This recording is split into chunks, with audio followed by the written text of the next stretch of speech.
How do you say Nissan in Chinese? Ni, Sang, or Chǎn?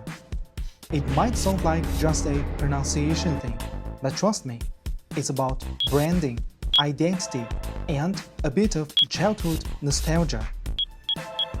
Nissan actually entered mainland China in 1973 with the Cedric, and right from the start, the brand was popularly called Nissan in Chinese.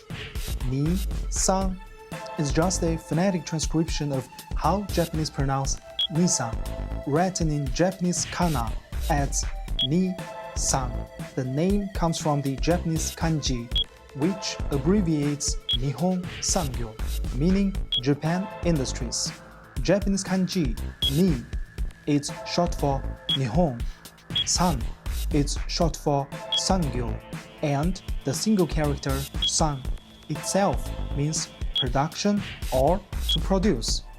It wasn't until later, as the consumer familiarity grew and the company aimed for a more formal and globally aligned image, that the name was officially set to Chǎn, using the same characters as in Japanese, just in simplified Chinese form. Despite the writing difference, the meaning is identical. Chǎn. It's short for 日本产业 or Japan Industries.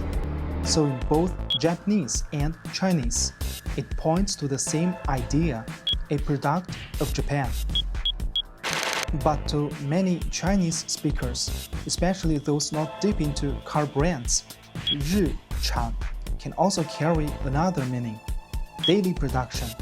So, while it's a faithful translation of the original Japanese, to native Chinese ears, it might sound like a factory report. Today's output, 10 units. Functional and correct? Absolutely. That's why the company chose it. But as far as everyday speech goes, ni, sang just feels cozier, at least to me. I still remember hearing stuff like, that big Nissan, solid, usually said by someone tapping the hood like it's a family heirloom. To this day, my dad and uncles still call it ni, sang. Maybe it's habit, maybe it's nostalgia. Either way, it just sounds more familiar, not fancy, not official, but somehow it sticks. And this name switching thing, not unique to China. Before the 1980s, Nissan cars exported to the US didn't even carry the name Nissan. They were badged as Datsun, a name the company had used for decades in its overseas markets, especially in the US. In 1981, Nissan announced that it would stop using the Datsun name in America. But the switch didn't happen overnight between 1982 and 1984. Many cars came with dual branding, Datsun by Nissan.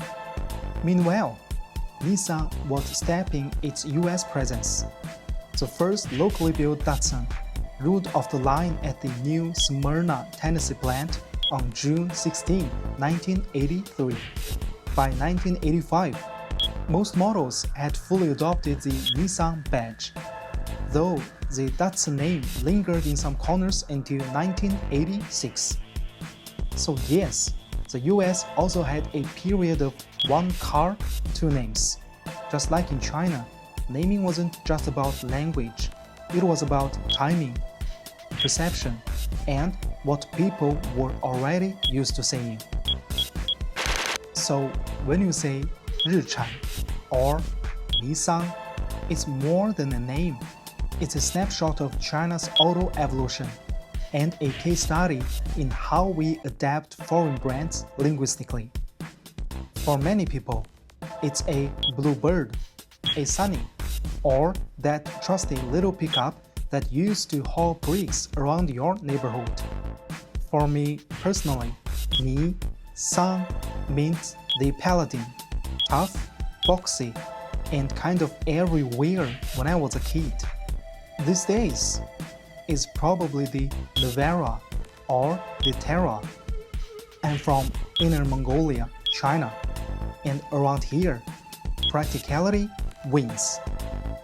Many herders still prefer these ragged Nissan workhorses, not for the badge, but because they get the job done. And maybe that's the whole point. Names change, the feeling sticks.